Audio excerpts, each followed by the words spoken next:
numbers of sheep being taken over a longer period of time. But as I say, that's been expressed as a belief, not as a fact, and I'm not making any accusations.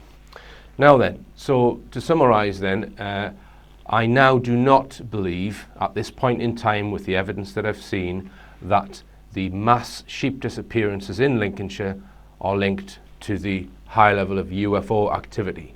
Repeat, I don't think they're linked. I think it's a coincidence, having done much more investigating this summer. So let's go back to the UFO activity, and I want to go back to the Connors Home incident, which took place in January 2009. This was the wind turbine. Many witnesses saw an object over the wind turbine, and the following day the turbine, one of the turbine blades was missing. I assert or believe that that blade was never ever found, and another blade was bent and damaged. A few years after this incident, I had a witness report to me something that he saw in broad daylight. This was a massive egg-shaped metallic looking UFO. It hovered above his car and then it suddenly disappeared at phenomenal speed. But the interesting thing about it was that he said he could taste electric in his mouth. It was as if he'd put his tongue on a battery. He could sense electric in the air, and that is the presence of ozone, which is given off when we have electric discharge. Now, in order to demonstrate what I think witnesses saw when they were describing tentacle-shaped lights coming down to the ground, I decided to do a reconstruction. I'm in the Rich Planet studio and I'm just demonstrating this mock-up that I've built, which shows what happens when a highly charged object comes down to the ground. So what we have here is a Tesla coil with two terminals. To one terminal I've attached a coat hanger and a piece of wire connected to a sphere which is wrapped in aluminium foil. The other terminal of the Tesla coil is attached to a flat plate which is also coated in aluminium foil. So what this is going to demonstrate is what happens when something which is highly charged comes down to the ground and we get electric discharge. And this, I suspect, is what was happening at the Lincolnshire UFO incident at the wind turbine, because witnesses described tentacle-shaped lights coming down to the ground. So in this particular mock-up, we've got over 30,000 volts being generated between the ball and the plate. So let's just demonstrate that and take a look.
I can smell the ozone here now. I can smell electric.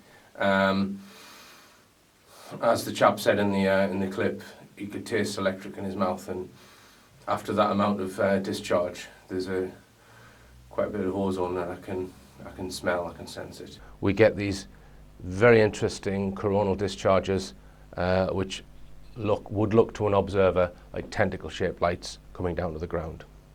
Let's be clear here. I'm not saying that the damage to the turbine was caused by electric discharges from the craft.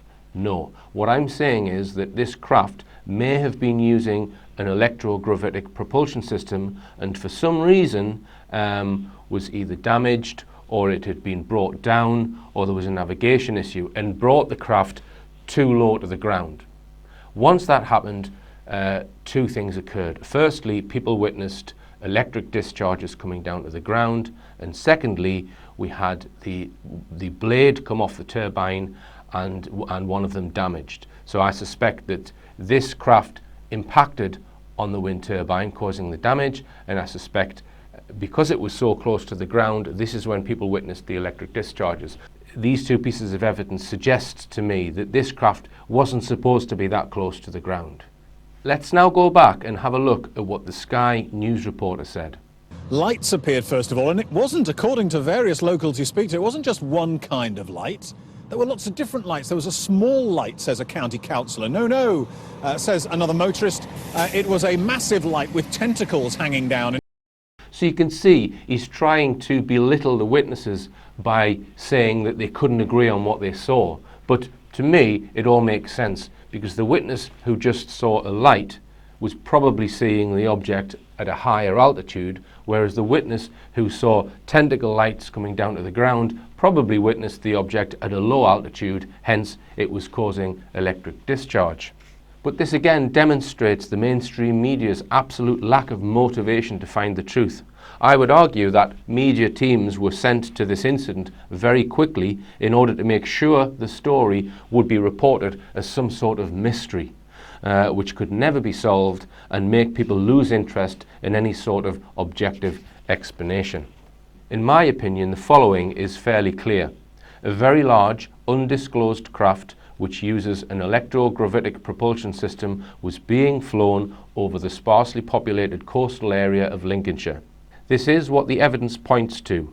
The only questions which remain in my mind are: who were the pilots, or who was controlling it, who built it, and where is it based?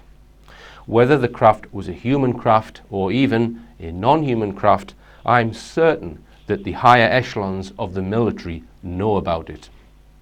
How would they know about it, Richard? Well, at this point, it is worth pointing out that if we go 17 miles west of the wind turbine, we come to the highest point in Lincolnshire, known as Normanby Hill.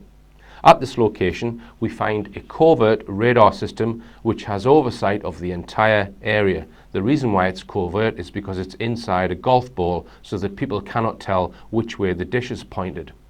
This system would undoubtedly have picked up the object and is undoubtedly connected to GCHQ and probably other US intelligence networks. Believe me, they know what is going on. I don't know who these secret craft belong to that are being flown over northeast Lincolnshire without the public's permission. But isn't it an absolute disgrace that the powers that be work so hard to keep the information from the public? Remember, believe none of what you hear and only half of what you see. I'm Richard D. Hall. Good night.